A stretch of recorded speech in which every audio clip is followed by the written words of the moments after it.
ओम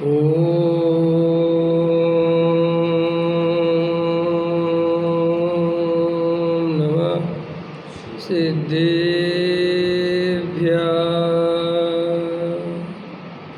ओम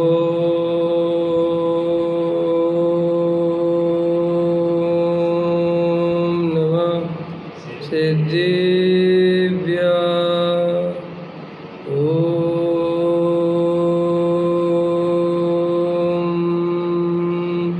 नमः सिद्धेभ्यः।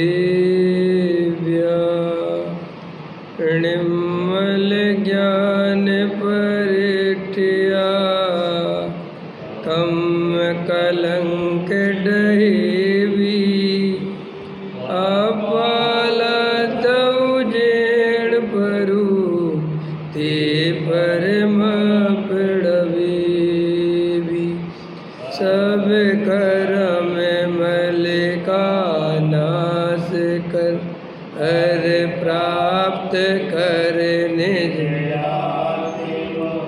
जो लीन निर्मल ध्यान में नम करन कल परमात्मा संतप्त मानस शांत हो जिनके गुणों के गान में वे वर्धमान मान जिन विचरे हमारे ध्यान में।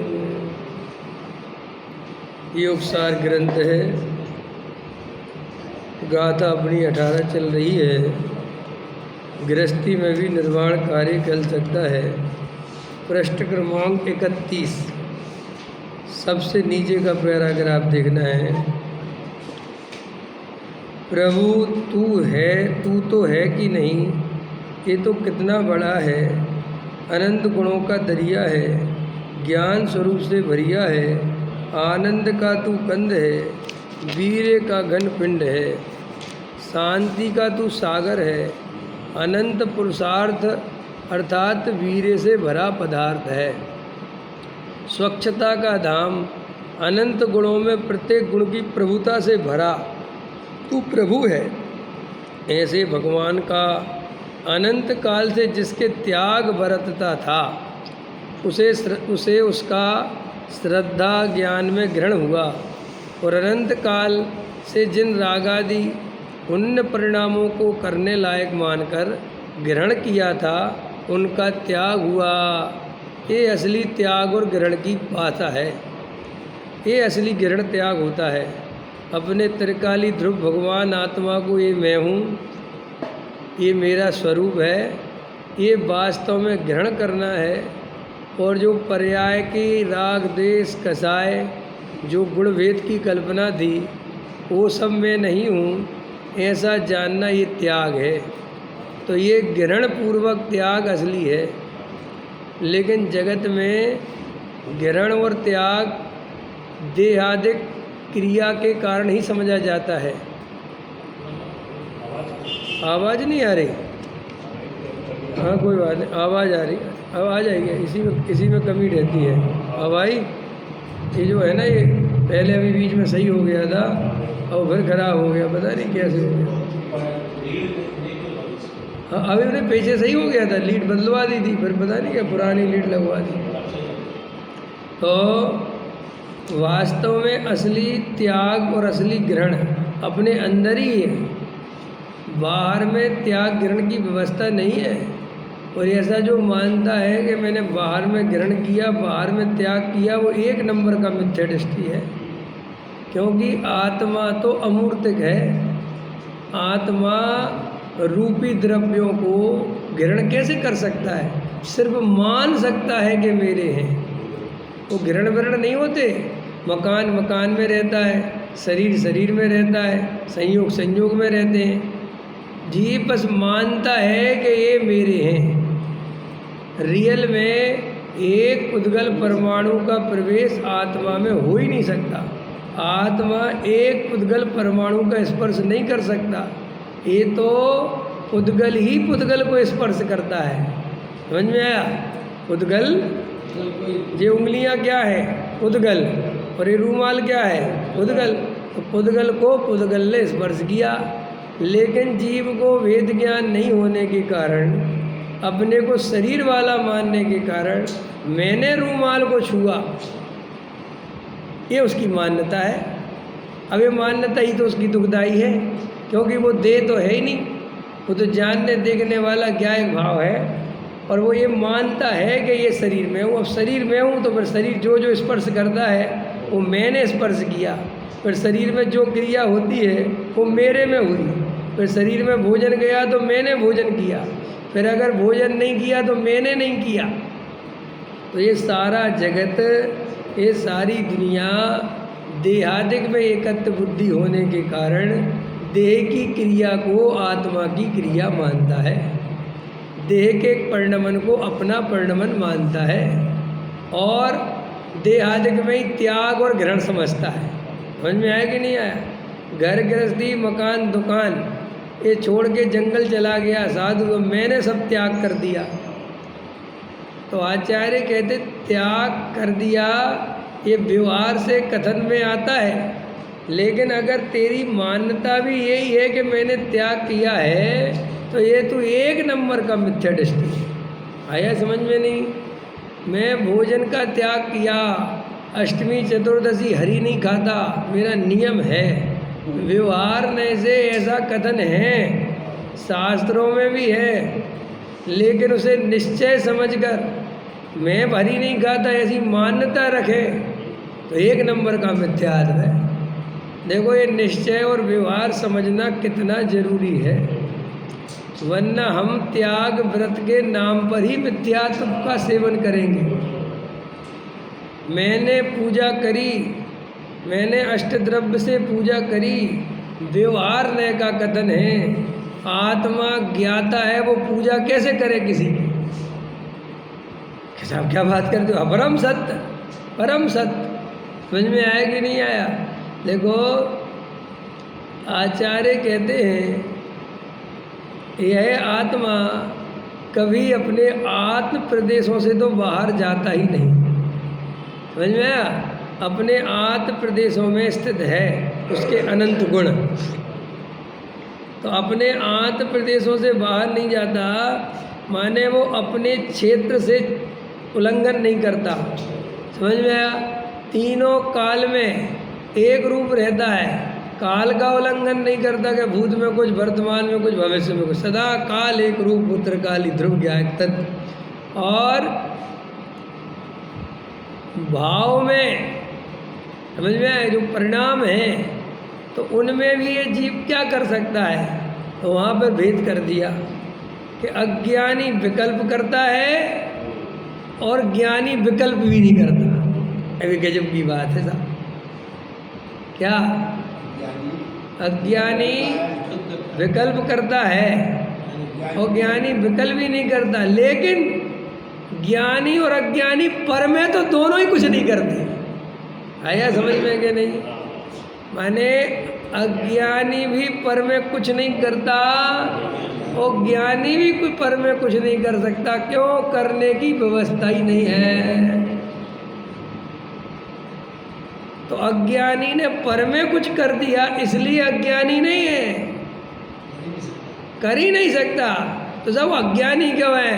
करने वाला मानता है इसलिए अज्ञान। करा तो वो तो परिणमन जो होना था वो तो वो ही हुआ है, लेकिन वो मानता है कि ये मैंने करा। आया समझ में कि नहीं? देखो लोग अपन क्या समझते हैं, दुनिया बड़ी गफलत में जीती है।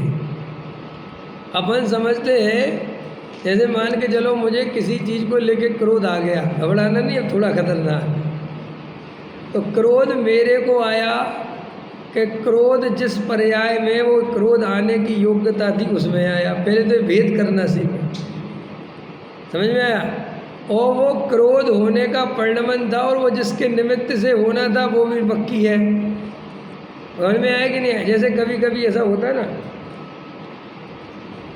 कि कोई हमारा काम करके नहीं दे रहा था और हम जाके दंदन आ गए, गुस्सा आ गई, हमें बहुत काम चाहिए आज, ऐसा हो गया तो आदमी कहता जी बड़ा अज्ञानी है।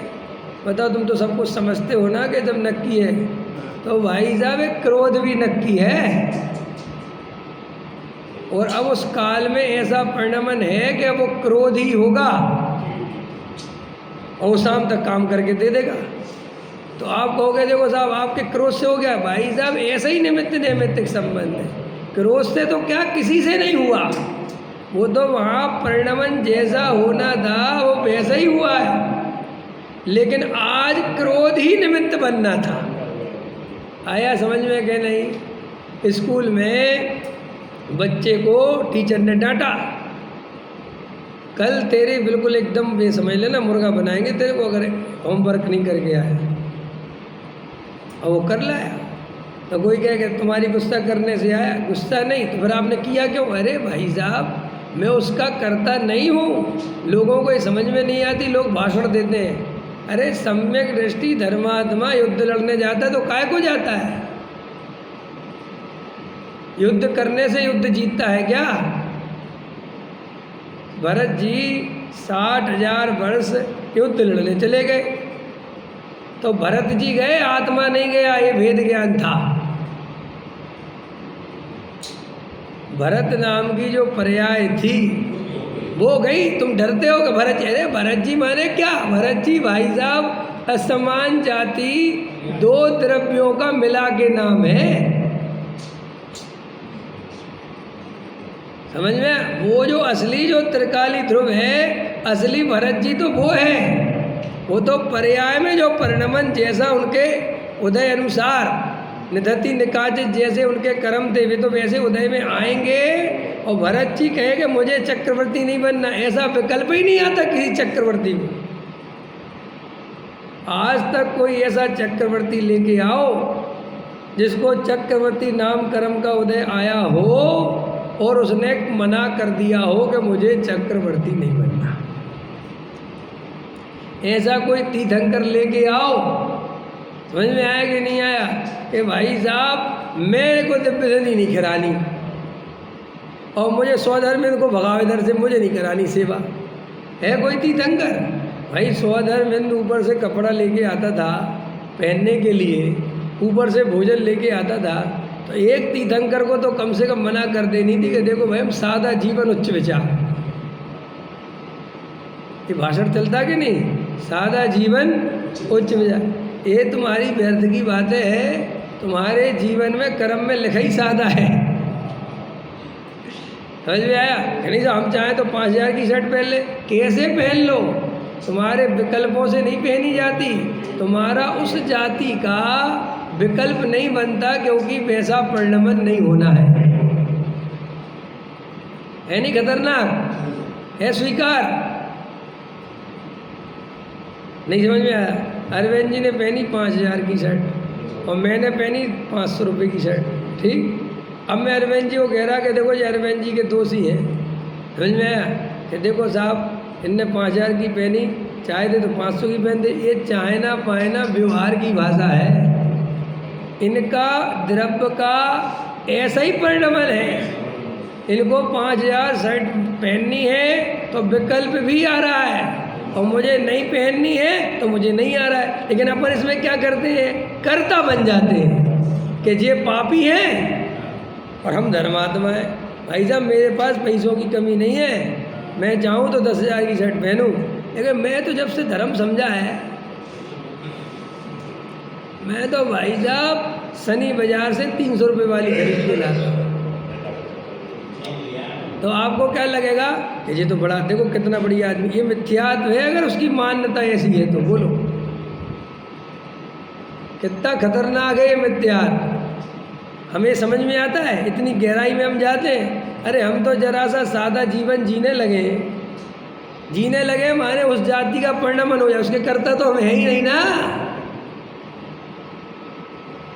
समझ में आया कि नहीं आया? है?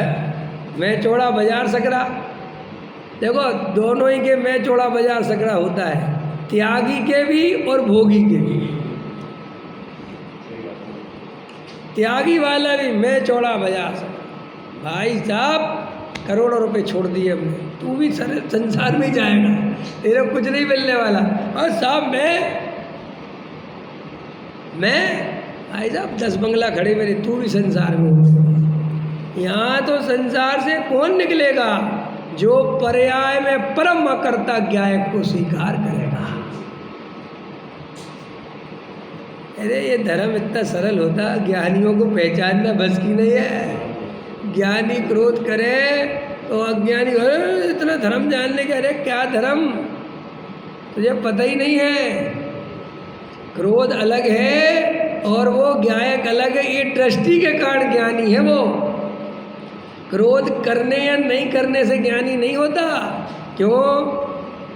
क्रोध का जब तक उसका गुणस्थान है उसको क्रोध तो आएगा। अच्छा मुनिराज क्रोध करते नहीं, वज्रसेन जी के क्रोध होता नहीं, बताओ दो में भाषा चुनो, दो में से। मुनिराज क्रोध करते नहीं कि क्रोध होता नहीं? बोलो बोलो। होता नहीं। बोलो जैन साहब हैं? हाँ वैसे जी बोलो। अरे डरते क्यों? क्रोध करते नहीं कि क्रोध होता नहीं?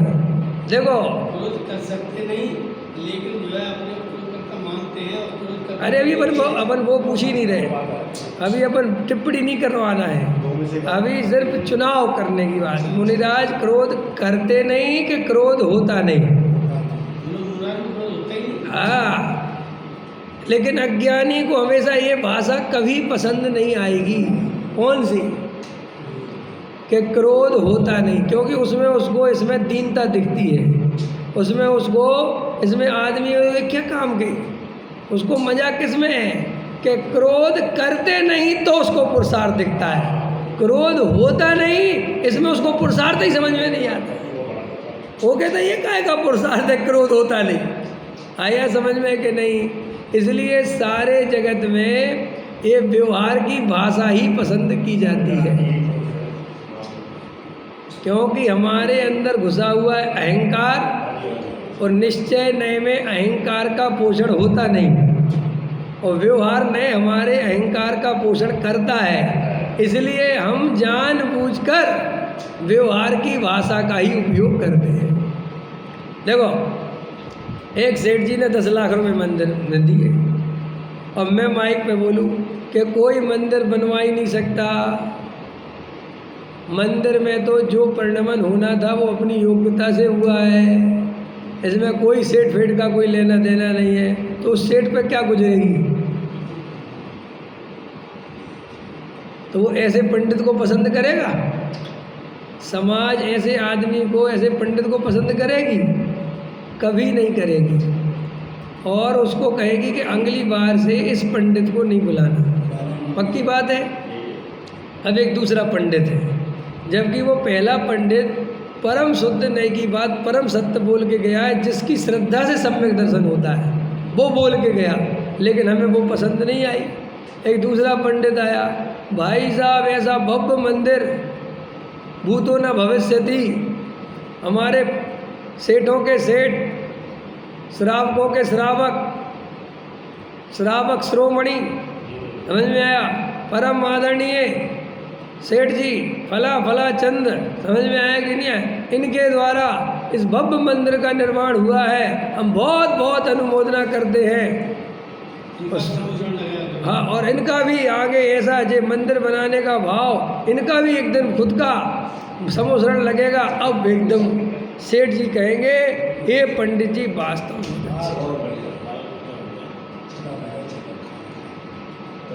समझ में? और तुम ऐसे ही पंडितों को बुलाओगे और सुन सुन के 4 गति भरमोगे। गुरुदेव श्री अकेले एक ऐसे पृथ्वी पे हुए जिनके निमित्त से दुनिया भर का दान मंदिर सब हुआ, लेकिन उनने भाषा में भी स्वीकार नहीं किया। भाषा में, जबकि कह सकते थे जैसे हम और आप कहते, देखो भैया निश्चय की तो बात अलग है, लेकिन व्यवहार से तो बढ़िया। ये भी गुरुदेव श्री ने नहीं कहा, रखी नहीं बिल्कुल जरा सी, कि चलो इतना तो बोले ही तो कम से कम, गुरुदेव श्री से जब भी कहा ये भला सेठ जी हैं और इनने हमारी मंदिर में इतने का निर्माण में पैसे दिए, धूल। अब बताओ, सीधी भाषा बोलते तो धूल दी धूल। अरे ऐसी मान्यता रखे कि मैं मंदिर बनवाता हूँ तो मिथ्यात्व है। वहाँ उन पुद्गलों का वैसा ही परिणमन होना था, सो हुआ। ये हम क्रमबद्ध पर्याय भी आधी अधूरी समझते हैं। लोग क्या समझते हैं, जहाँ अपने अनुकूल पड़ जाए वहाँ तो क्रमबद्ध पर्याय लगा दो, समझ में, और जहाँ प्रतिकूल पड़ जाए वहाँ हटा दो। जैसे हम बहुत बढ़िया आपसे बोल रहे हैं, बहुत अच्छा, अरे साहब बहुत बढ़िया, बहुत अच्छा, बहुत अच्छा, बहुत अच्छा, तब नहीं लगता कि क्रमबद्ध में ये भी नक्की था, इसके करता तुम कहाँ हो। और जैसे ही हमने आँख फेरी, हमने थोड़ा क्रोध में आए, पंडित होके क्रोध करते हो, क्रमबद्ध नहीं समझते, क्यों गुस्सा करते हो। जो होना है वो तो ना कि तो भाई साहब गुस्सा भी नक्की है, ये क्यों भूल जा। जब तेरे को वो नक्की दिख रहा था तो ये क्यों नहीं दिखा नक्की। मैं अगर कोई चीज़ तुमसे नहीं बोल रहा था कई दिन तक, तो मैं नहीं बोल रहा था ऐसा नहीं है, वो तब तक नहीं बोलने की योग्यता थी तो नहीं बोल रहा था।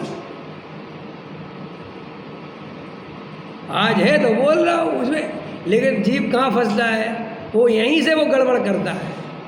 वो नहीं बोलने का भी करता बन जाता है। भाई साहब मैंने आज तक और बोलने का कर, आचार्य कहते अंदर में श्रद्धा में तू ज्ञाता दृष्टा है, यही तेरी सीमा है, चाहे तू बोलता हो चाहे नहीं। कि साहब हाँ, आत्मा बोल ही नहीं सकता, ये शब्द बोल ही नहीं सकता आत्मा।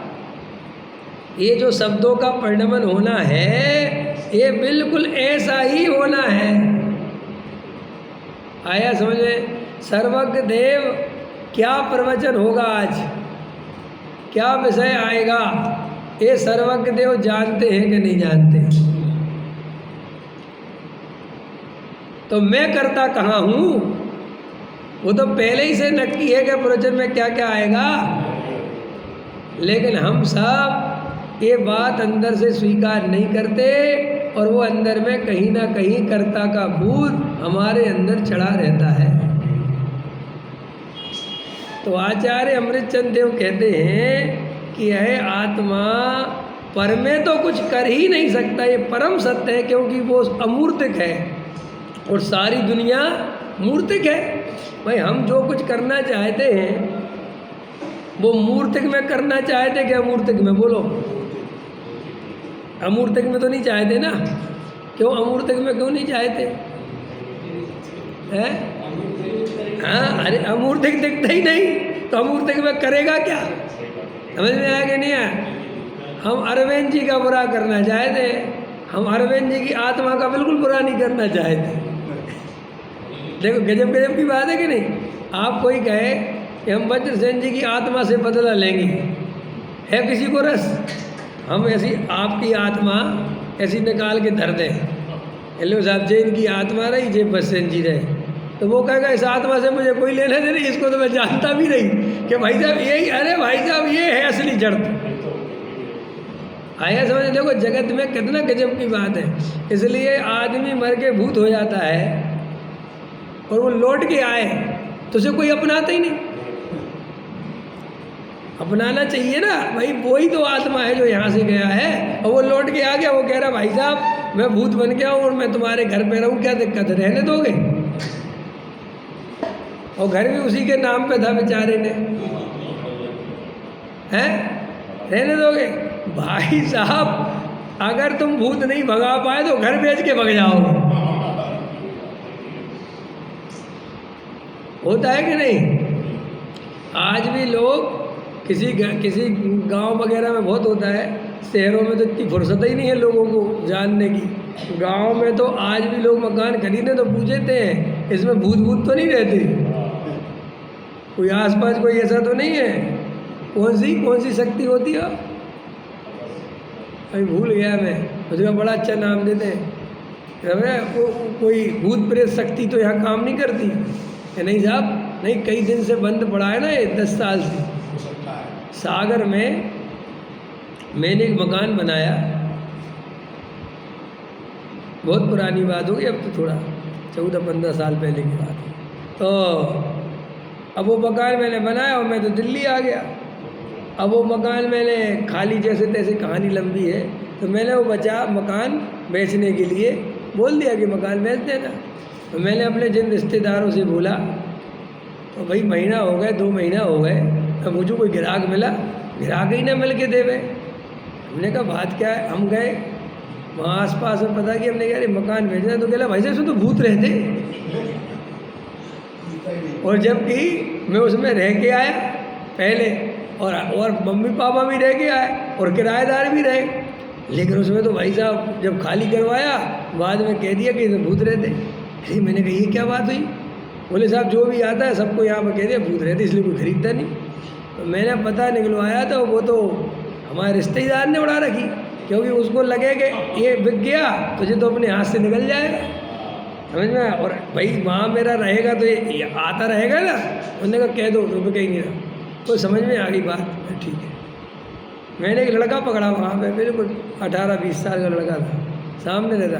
मैंने कहा तू जितने में बिकवाएगा, समझ में, उतने पैसे तुझे दूंगा, समझ में, 1%। मैंने कहा लेकिन एक बात ध्यान रख, तू बिकवाना ऐसे कि कोई भी आदमी आए, समझ में आया कि नहीं आया, तो ये भूत प्रेत वाली बात झूठी है। अगर उसको कोई कहे भी तो ये बात आनी नहीं चाहिए।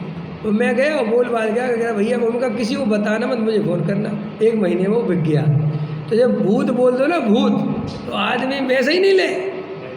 भैया एक बात बताओ, तुम आत्मा से प्रेम करते हो तो वो तो आत्मा ही है जो लौट के आया है, लेकिन एक भी जीव किसी की आत्मा बात्मा से प्रेम नहीं करता। वो तो जो उसके परिचय में है, आत्मा का तो परिचय है ही नहीं। बोलो, तो ये पूरा परिचय है, तो इस समेत चाहिए हमें। तो समझ में आया कि नहीं आया। एक खतरनाक बात है ये समान जाति पर्याय में एकत्व ऐसा बैठा हुआ है कि वो उसमें ही एकत्व करता है। इससे भिन्न इसका आत्मा है, वो तो उसको कोई लेना देना। अपन क्या कह रहे थे कि हम अमूर्तिक आत्मा का बुरा करना नहीं चाहते। हमारा कोई लेना देना अमूर्तिक से है ही नहीं।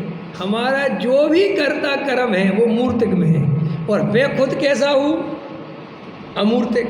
तो आचार्य लॉजिक देते हैं कि भाई तू जब अमूर्तिक है तो तू मूर्तिक द्रव्य में कैसे कुछ कर सकता है, ये बता। नहीं समझ में आया। अब जैसे मेरा शरीर ही नहीं है तो मैं भोजन कैसे कर सकता हूँ, आप बताओ।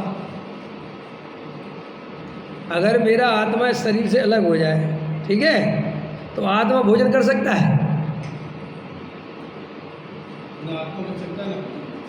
नहीं, शरीर है, शरीर में तो तुम डाल दो, मुर्दा को मुंह खोल के भर दो जो भर रहा, लेकिन आत्मा में क्या भरोगे, क्योंकि वो तो आत्मा तो अमूर्तिक है भाई। ये पुद्गल परमाणु है, ये समझो।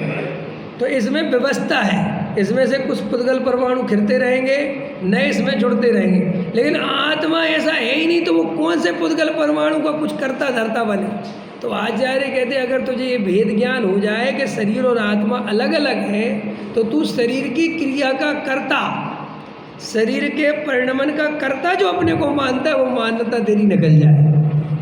ये वेद ज्ञान की कला ये है।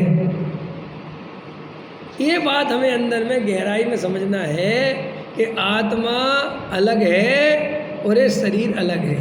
तो आचार्य कहते अब आगे सुनो कि भैया तुम मूर्तिक द्रव्य में तो कुछ कर ही नहीं सकते, ये परम सत्य है। क्योंकि आत्मा अगर पुद्गल में कुछ करे तो पहले उसे खुद पुद्गल होना पड़ेगा। ये मूल गाथा की बात है।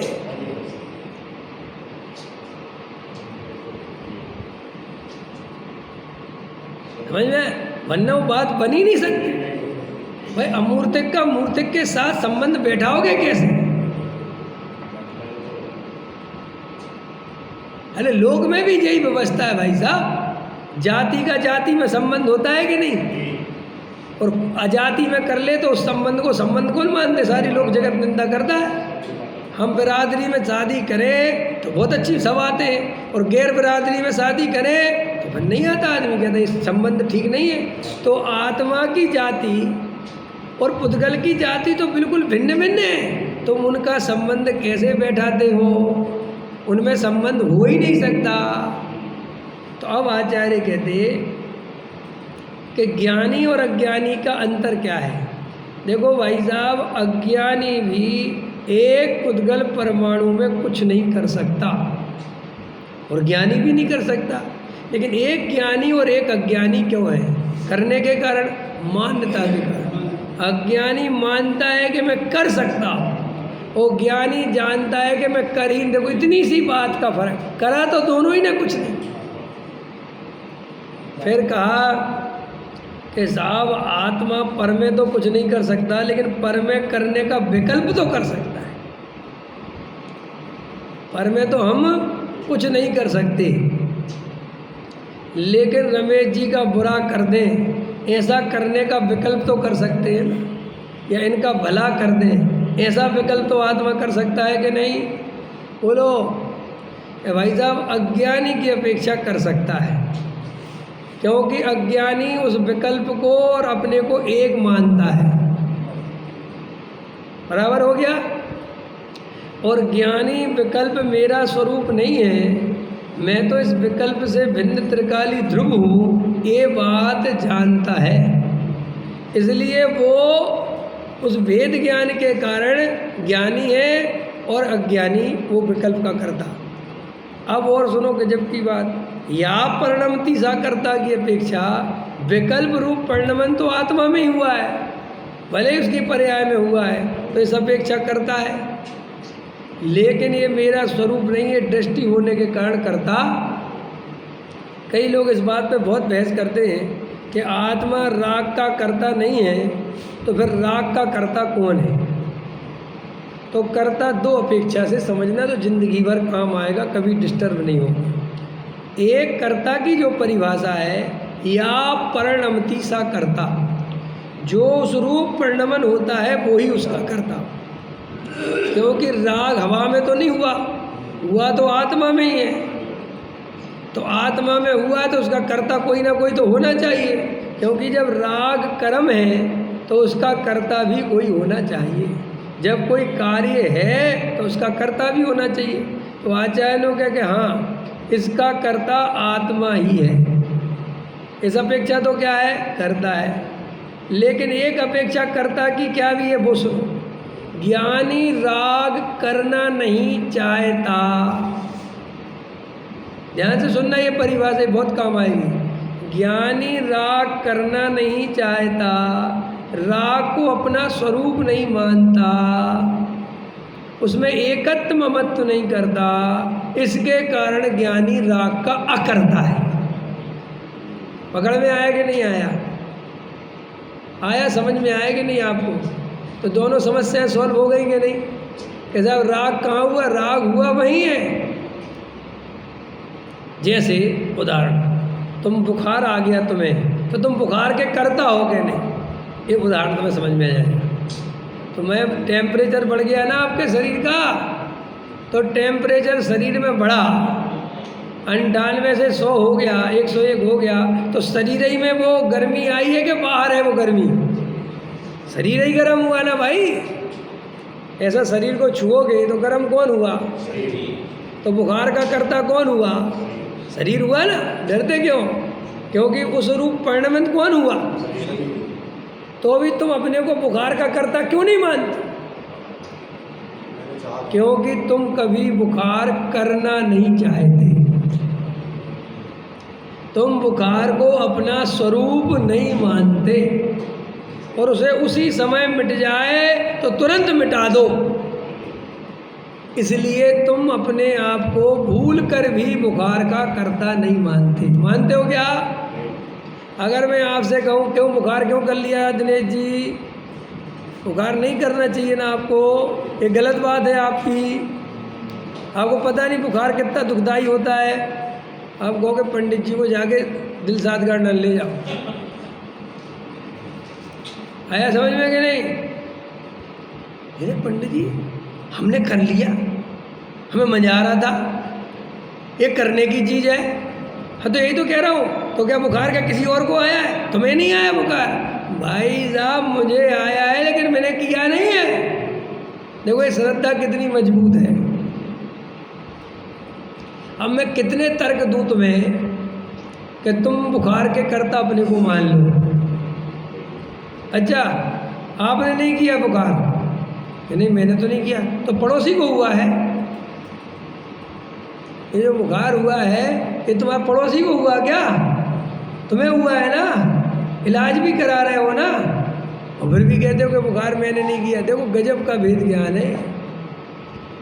जैसे बुखार में कितने ही किसी को समझाओगे तुमने किया तुमने किया तुमने किया, वो 3 काल में नहीं मानेगा कि मैंने किया। क्यों? क्योंकि वो कहेगा भाई साहब मैंने आज तक बुखार के बारे में सोचा नहीं, उल्टा मैंने तो ये प्रयास किया कि हो ना जाए। मैंने अपने खाने पीने का उल्टा ध्यान रखा कि बुखार हो ना जाए, और तुम कहते हो कि बुखार मैंने किया। अच्छा भाई साहब तुमने नहीं किया तो हो कहाँ से गया? एक उत्तर दो। अगर तुमने नहीं किया तो ये हो कहाँ से गया? ये जवाब दो। है कोई जवाब तुम्हारे पास? बोलो। ये देखो भाई साहब ये हो गया, ये परम सत्य है, लेकिन मैंने बिल्कुल नहीं किया, ये उससे ज़्यादा परम सत्य है। समझ में आया कि नहीं आया? अच्छा देखना गजब का उदाहरण है कि तुम इस बुखार को रखना चाहते हो कि मिटाना चाहते हो। ये तो जवाब दे सकते हो ना भैया। बजी सेन जी बुखार हो जाए तो बुखार रखना चाहते हो कि मिटाना चाहते हो? जल्दी दो। तो फिर क्यों नहीं मिटाते? 3 दिन से क्यों रख रखा?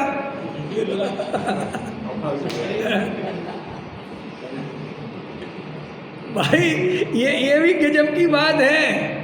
जैसे तुम्हें सम्यक दृष्टि के तकलीफ होती ना कि अच्छा तुम जब अपने को परम अकर्ता मानते हो, जब तुम ज्ञाता मानते हो तो राग करते काहे को? ये प्रश्न में ऐसा है। अब वो तो ज्ञानी जानता है कि मूर्ख, अरे मैं तो इसे 1 मिनट नहीं रखना चाहता, लेकिन ये जाए तो सही।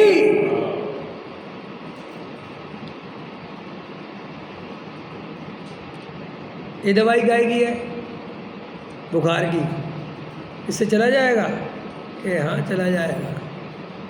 तो एक काम करो 10-12 इकट्ठी दे दो, 10-12 दे दो इकट्ठी, और खा लेता हूँ तो हमेशा की समस्या खत्म हो जाएगी, बिल्कुल हो जाएगी। तुम बुखार होने लायक नहीं बचोगे।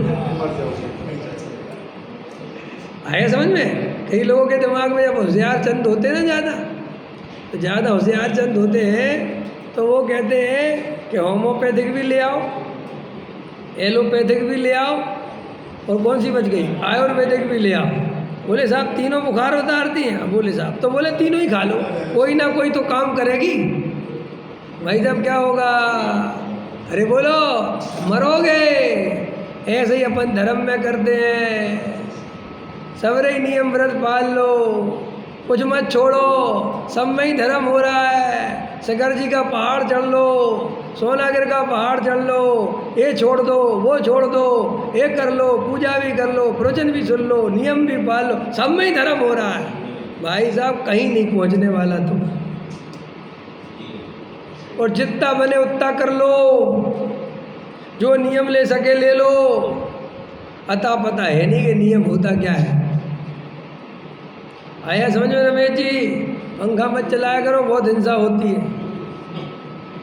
सही कह रहे हैं पंडित, हिंसा तो बहुत होती। चलो बंद करो, बंद करो।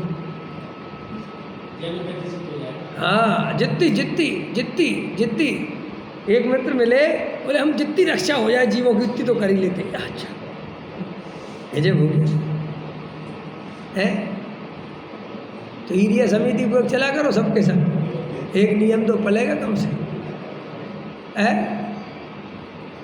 और मंजन मत किया करो, अदंत धोवन, एक वो पलेगा। और खड़े खड़े खाया करो, 3 हो गए।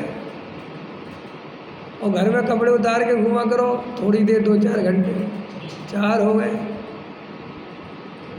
कुछ अता पता नहीं है, स्वरूप समझता नहीं है, जो मन में आता है करता है।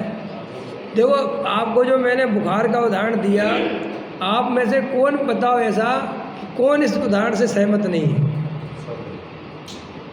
ओ भाई साहब, बुखार 10 दिन में उतरेगा, डॉक्टर ने कह दिया, और ये बराबर प्रॉपर 2 टाइम दवाई लेना, तो ऐसा कोई मूर्ख है? कह रहे भाई साहब 10 दिन अगर जो 2-2 टाइम लेनी है तो एक ही दिन में ले लो तो जल्दी उतर जाएगा। करते हो? अरे बोलो, अगर भाई साहब डॉक्टर ने कहा ये दवाई 10 दिन खाना, तो 11वें दिन खाने की हिम्मत नहीं पड़ती। कहता नहीं भैया उन्होंने 10 दिन बोला था। लेकिन धर्म में कहीं का ईट कहीं का रोड़ा, जो विध नियम लेने जो कुछ करना करते रहो, इसलिए अपन सम्यक दृष्टि नहीं हो पा रहे हैं। भाई साहब पहले परम अकर्ता ज्ञायक की दृष्टि चाहिए। कई लोगों को लगता है जब भरत जी इतना स्वरूप समझते हैं तो फिर 96,000 शादी क्यों कर रहे, 6 खंड जीतने क्यों जा रहे, चक्रवर्ती क्यों बन रहे? अरे भाई साहब वे कहाँ उसको चाहते हैं, लेकिन क्या करें, पर्यायगत कमजोरी ऐसी है कि अभी उनके हाथ में कुछ नहीं है, वेद ज्ञान ही मात्र अपने हाथ में। जैसे बुखार मिटा तो नहीं सकते हम, लेकिन बुखार से भेद ज्ञान तो कर ही सकते हैं ना कि ये मेरा स्वरूप। और ये बात तो परम सत्य है ना। बुखार को कौन अपना स्वरूप मानता है? अगर बुखार हो भी जाए तो कहता है भाई साहब 2-4 दिन की बात है, ठीक हो जाऊंगा। कि नहीं नहीं, तुम बुखार में बहुत अच्छे लगते हो। है कोई अगर कह दे तुम बुखार में बहुत ही कितने सुंदर लगते हो, बुखार में रहो ना यार, कौन रहेगा?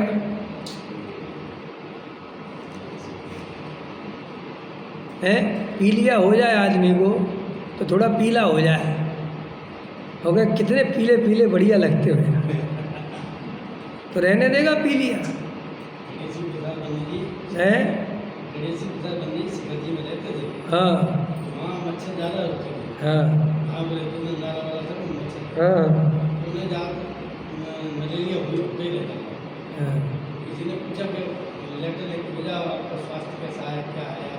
हाँ हाँ उन्होंने लिख के भेजा कि अभी अगर हम कहीं घूमने गया है, हमारा घूमने गया है, हाँ अभी मृत्यु मेरे पास नहीं। समझ में आया कि नहीं आया? आप पकड़ में आया? तो देखो ज्ञानी भेद ज्ञान के कारण ज्ञानी है। वर्तमान परिणति में राग है, कसा है, ये सब छोड़ो। अभी आचार्य कहते इसे अपना स्वरूप मानता है इसलिए अज्ञानी है। और भेद ज्ञान करे, देखो टोडामल जी साहब ने तो क्या गजब परिभाषा बनाई सम्यक दृष्टि की। जो राग का ऐसा श्रद्धान करे कि ये दुखरूप है और उसे मिटाना चाहता है, भाई श्रद्धा जिसकी है वो सम्यक दृष्टि। वो परिणति में राग है तो है, लेकिन अब उसे उसका करता धरता अपने को, कितनी गजब की बात है। आज तो ये उदाहरण बहुत काम का आया है, तुम अपने जीवन भर इसका यूज करो कि अपने पर्याय में राग द्वेष है, कसाय है, लेकिन गारंटी से मैंने कभी नहीं चाहा कि ये हो, और जब मैंने चाहा नहीं तो मैं इसका करता भी नहीं, क्योंकि मैं तो उसी का करता हूँ जो मैंने चाहा हो। तो मैंने तो ज्ञाता दृष्टा रहना हमेशा चाहा है, वीतरागता चाहिए है, तो मैं तो उसका ही करता हूँ। समझ में आया कि नहीं आया? तो भैया क्या हुआ, बुखार हो गया कि किया? मुनिराज को क्रोध होता नहीं कि करते नहीं? हम घर गृहस्थी का राग करते हैं कि होता है? अब थोड़ा उल्टा भी करो ना, बात तो तुम्हें मजा आ जाए। क्या करो, बोलो। दुकान चलाने का राग होता है रमेश जी कि आप करते हो? करते हैं। अरे यार ऐसा कैसे हम धमका रहे तुम तो, बताओ होता है कि करते हो? डरो मत, हम बैठे जवाब हम देंगे, फिर तुम तो सिर्फ अपना जवाब दो। ये जो डाउटफुल है, ये व्यक्ति डाउटफुल क्यों है? इसके जवाब में क्लियरिटी क्यों नहीं है? आचार्य कहते से पर्याय और द्रव्य का भेद ज्ञान नहीं है।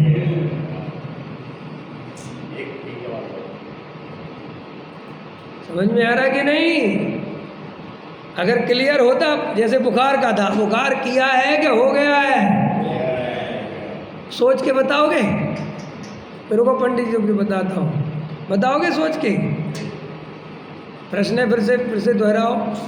देवेंद्र जी, बुखार हुआ है कि किया है? डाउट नहीं है कुछ? सही। तो दुकान चलाई है कि चली है? ये गड़बड़ है। यही तो मुद्दा है, यही तो धर्म की बात। समझ लो क्या है धर्म? धर्म शास्त्रों में थोड़ी रखा है। एक मेरे को मिले, बोले आपको हम कभी ज़्यादा पढ़ते लिखते तो देखते नहीं, समझ में आया कि नहीं आया? फिर भी आप बढ़िया बात आती है, क्या बात है? हमने कहा भाई साहब, पढ़ने लिखने से बात थोड़ी बढ़िया आती है। वो धर्म तो अनुभव की चीज़ है। वो जिसको वेद ज्ञान आ गया उसकी हर बात में क्लियरिटी होगी। इसलिए मुझे ये बहुत पढ़ने की, इसलिए ये नहीं कि नहीं पढ़ना।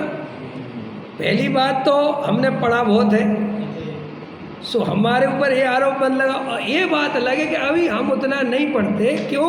क्योंकि उसका जो सार है वो हमारे अंदर आ गया है। अब इसलिए अपन जो है कहीं से भी कुछ देखते हैं तो वो एकदम हवा, एकदम ऐसा लगता है ठीक है। देखो, ये पढ़ाई लिखाई कभी व्यर्थ नहीं जाती। धर्म की, कर्म की पढ़ाई तो व्यर्थ जाती है, कोई काम नहीं आती। संसार की पढ़ाई कोई काम की है ही नहीं, क्योंकि ये तो गवर्नमेंट भी जानती पागलपन है, कुछ नहीं वहाँ। समझ में आया कि नहीं आया? कुछ काम नहीं आती है। ये लोग करते रहते ना कोर्स वगैरह, ये कोर्स वो कुछ काम नहीं आते कुछ। क्यों? कि वो जिस लक्ष्य से पढ़े जाते हैं वो लक्ष्य में जब तक रहे, और वो ख़त्म हुई, परीक्षा ख़त्म हुई, अपने घर आ गए, उनने डिग्री थमा दी, सब भूल भाल गए। ये भेद ज्ञान की पढ़ाई ये मरते दम तक काम आएगी, क्योंकि ये असली काम है, ये जीव के उपयोग की चीज़ है। नहीं समझ में आया? हमने संस्कृत सीखी थी उदाहरण के लिए, हम उसकी प्रैक्टिस करते थे तो आती थी, प्रैक्टिस छोड़ दी, बस खत्म, बात खत्म। ये तो सब चयोपसम ज्ञान की चीज़ है, लेकिन हमने जो भेद ज्ञान किया था, समझा था, वो हमारे बहुत काम की चीज़ है। तो आया समझ में? अब जवाब दो रमेश जी। क्या प्रश्न पूछा था इनसे मैंने? नहीं, ये नहीं पूछा था कुछ। हाँ, दुकान आप चलाते हो कि चलती है? आप क्या करते हो?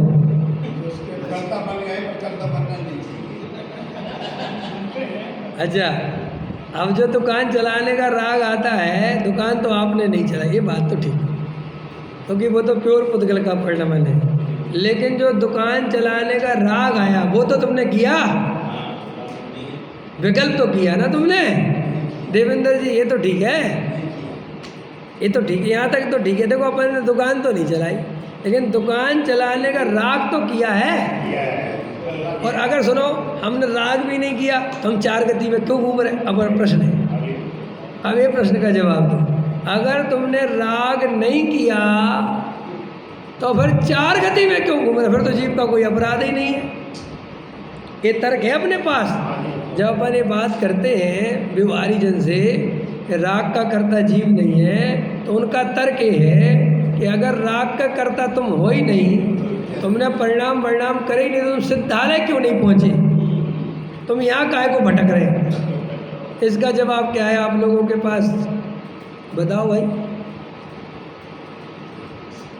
इसका जवाब है? क्या जवाब है बताओ? है इसका जवाब बच्चन जी? है? चलो, एक जवाब इनका होगा, राग किया है इसलिए भटक रहे। तो फिर राग का कर्ता आत्मा हो गया भाई साहब।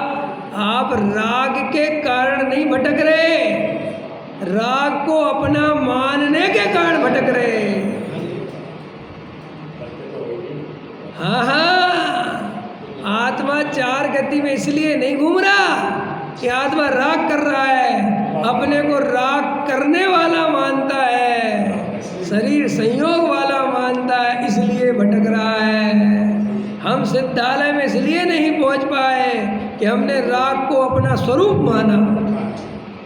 अगर हमने वेद ज्ञान किया होता और राग के कर्ता धर्ता पर नहीं बने होते तो राग होते हुए भी हम मोक्ष में चले जाते। होते हुए माने वो वेद ज्ञान से राग मिट जाता और हम मोक्ष चले जाते। राग मिटाने से नहीं मिटता। जैसे शरीर में बुखार है,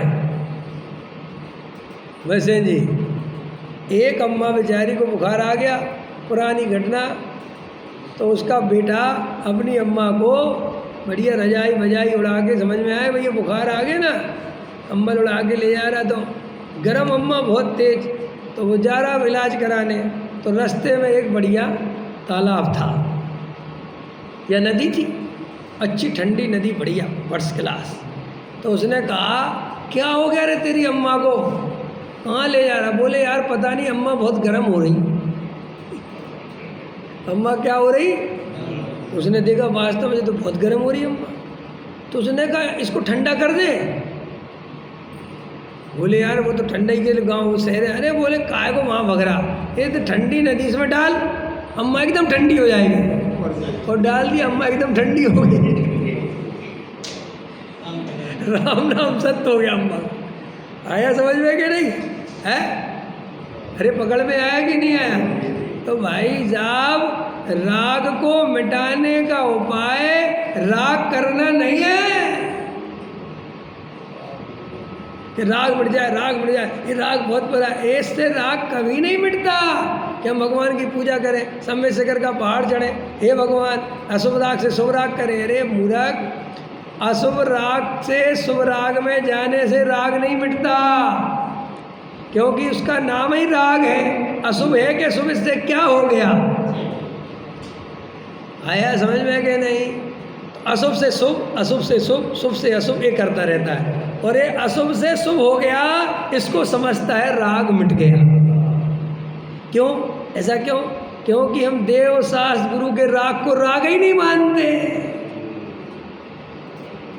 हम दया दान पूजा भक्ति के राग को कौन मानता है? राग आपने जो पूजा करी ये राग है।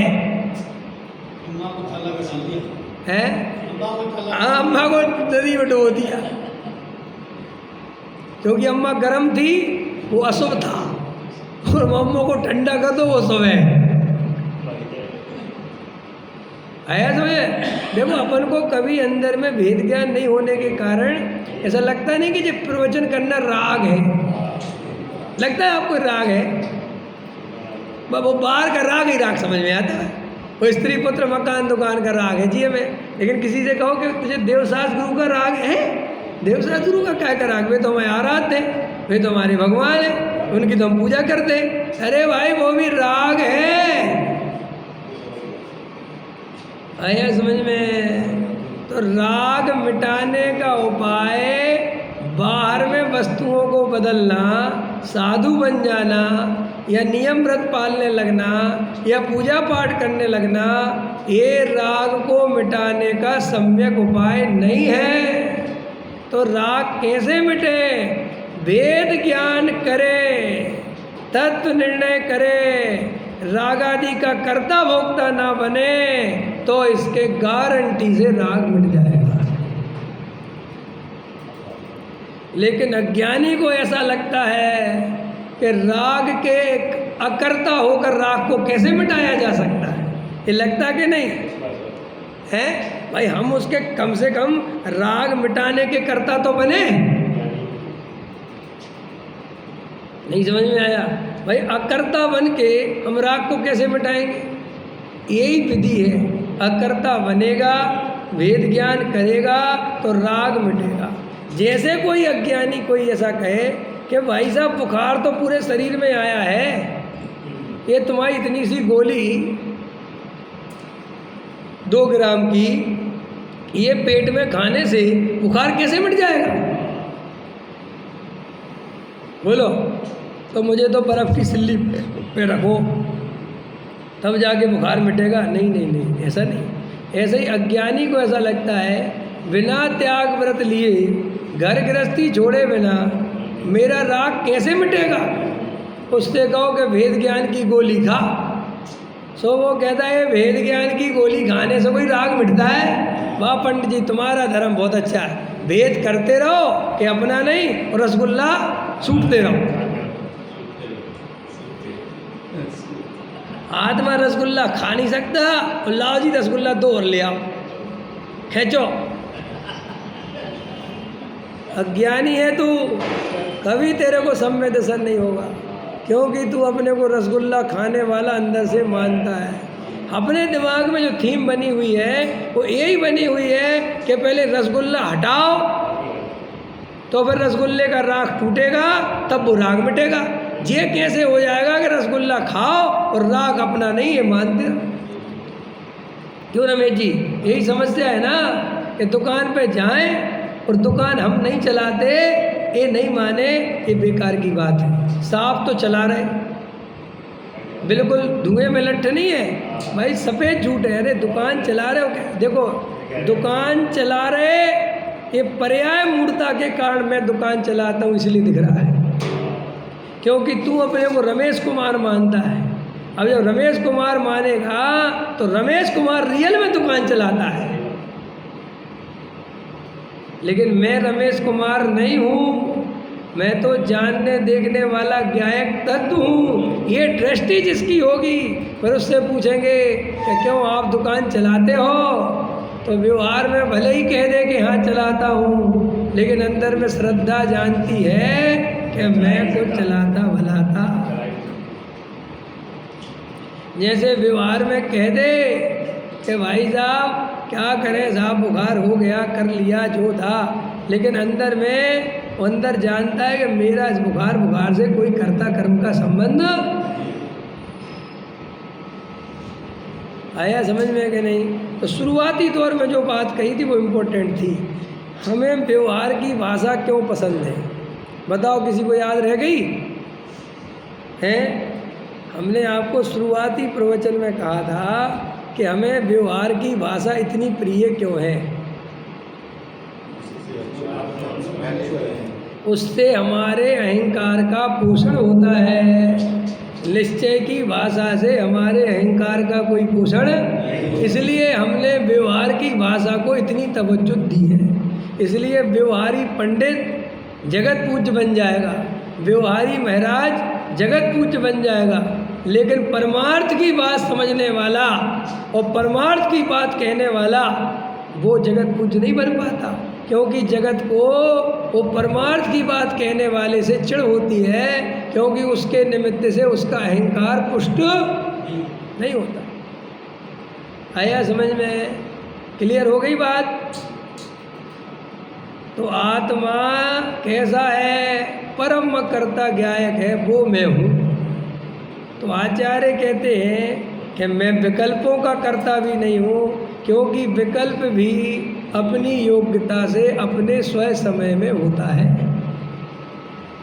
ये निर्णय जितना अपनी मजबूती से हो जाएगा, अपन उतने देखो न इसमें भाषा बदलनी है, न तुम्हें सोचना साजना कुछ नहीं, बस एक बार पक्का श्रद्धान कर लेना है। जैसा अपन को बुखार के संबंध में श्रद्धा है, अब बुखार आता रहता है, होता रहता है, दवाई भी चलती रहती है, फिर ठीक होता रहता है, वो सब पर्याय में परिणमन होता है, लेकिन अपने को उसमें एकत्व मत।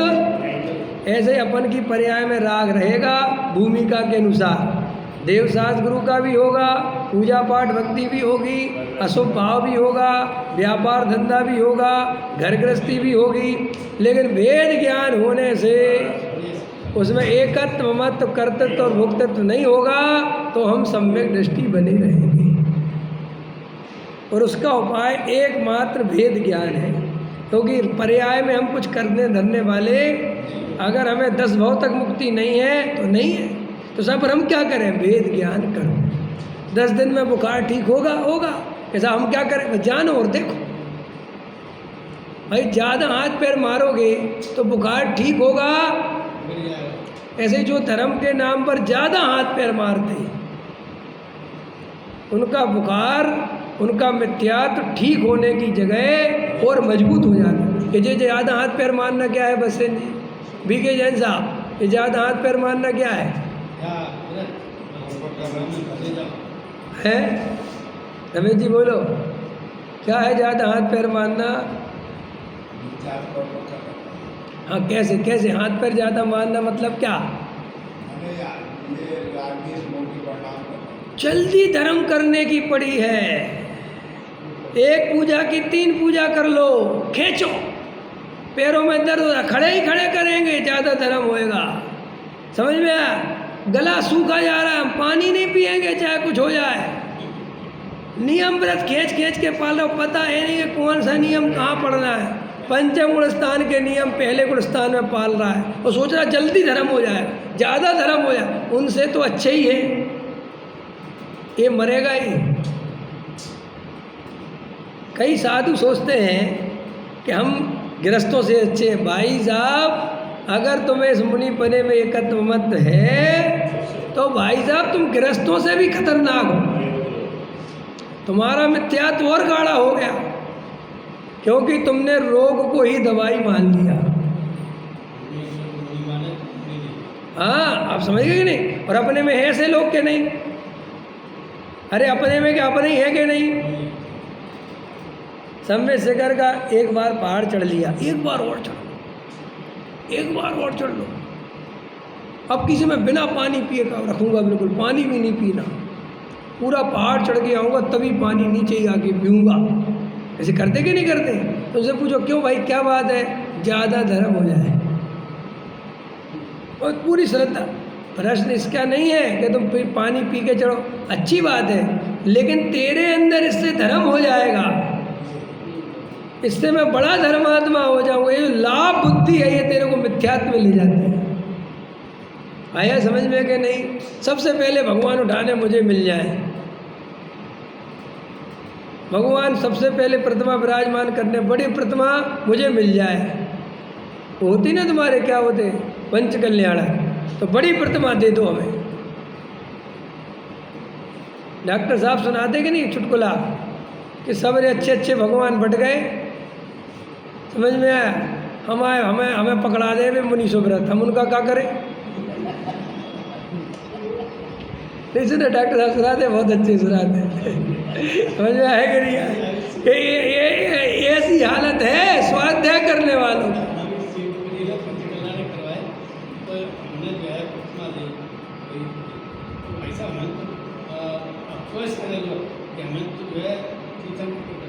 हाँ, बाहुबली की मत दो, बाहुबली टिका रहे तुम, ऐसे ही बोलते बिल्कुल। वैसे वो धंधा चल रहा हो कि बचा खुचा माल तेरे को दे रहे, असली माल तो बिक गया। पारसनाथ बिक गए बहुत महंगे, आदिनाथ पहले, पारसनाथ बहुत काम के आदमी, शांतिनाथ चक्रवर्ती, कामदेव, चंदा प्रभु की कुछ बात है, महावीर जी की भी कुछ बात है। अब भाई साहब अजितनाथ का तो कोई अतिशय क्षेत्र भी नहीं है,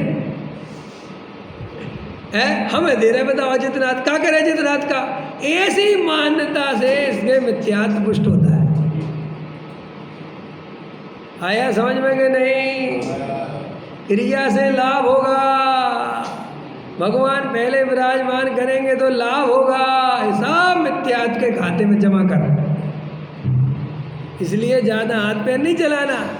डॉक्टर ने बोला इसलिए मैं बिल्कुल नहीं चला रहा, बिल्कुल जो चल रहा। हमारे गुरुजी ने, डॉक्टर साहब ने, आप देखा पूरा जीवन एक धारा में निकाला, कोई हाथ पैर दे रहा, बिल्कुल साथ। समाधि का समय आया तो समाधि हो जाए, सांस लगने का समय तो सांस। कोई कहीं ना उनकी समाधि में आकुलता थी और ना उनकी समाज में आकुलता थी। ये होता है सम्यक दृष्टि जीव। हम तो हर जगह बेचैन, हर जगह बेचैन, हर जगह आकुलता। समझ में आया कि नहीं आया? ये सब आकुलता छोड़ो भाई, एकदम निर्णय करो। इसलिए अपन को इस कली काल में आत्मा की प्राप्ति हो गई है, वेद ज्ञान की कला अगर मिल गई है तो शांति से बैठ के धर्म आराधना करो, ज़्यादा हाथ पैर मत चलाओ। कुछ नहीं, जो सहज भाव से राख टूट जाए तो बहुत अच्छी बात है, नहीं टूटे तो डरो मत, वेद ज्ञान करते रहो, वो अपने आप टूट जाएगा। जैसे डॉक्टर हमें समझाता है कि भाई ये फ्लू है और ये 15 दिन तक बिल्कुल गारंटी से रहेगा, ये हम तुम्हें 2 दवाई दे देते हैं तो साहब ये फ्लू की मिट जाएगा, मिटने की नहीं है, बस तुम्हारे 15 दिन शांति से निकल जाए और तुम्हें ज़्यादा तकलीफ ना हो, ये दवाई उसकी है। पता है ना ऐसी बीमारी, ये तुम्हारा चिकन पॉक्स होता है ना, ये ऐसा ही चीज़ है, ये अपने आप आता है और एकदम होता है और फिर 2-4 दिन में उसके क्रम से वो झड़ जाता है। तो फिर डॉक्टर के पास जाओ तो वो काहे की दवाई देता है, तकलीफ ज़्यादा ना हो इसकी देता है, लेकिन वो जानता है कि आया है तो ये अपने क्रम में जाएगा। आया समझ में, पकड़ में आई। ऐसे ही आचार्य कहते हैं कि देखो भाई, जब पर्याय में वीतरागता जब आएगी, जब केवल ज्ञान आना होगा, वो तभी आएगा। तुम्हारी आकुलता करने से, तुम्हारे उससे दौड़ने से नहीं आ जाएगा। तो साहब पर हम इतने दिन तक क्या करें, वेद ज्ञान की जड़ी बूटी चुपचाप लेते रहो, तो साहब उससे क्या होगा, उससे तुम्हें आकुलता नहीं होगी और तुम्हारे 2-4 भव शांति से निकल जाएंगे। और अगर वेद ज्ञान की जड़ी बूटी नहीं लोगे और ज़्यादा हाथ पैर मारोगे तो केस खराब कर लोगे। विचार करना।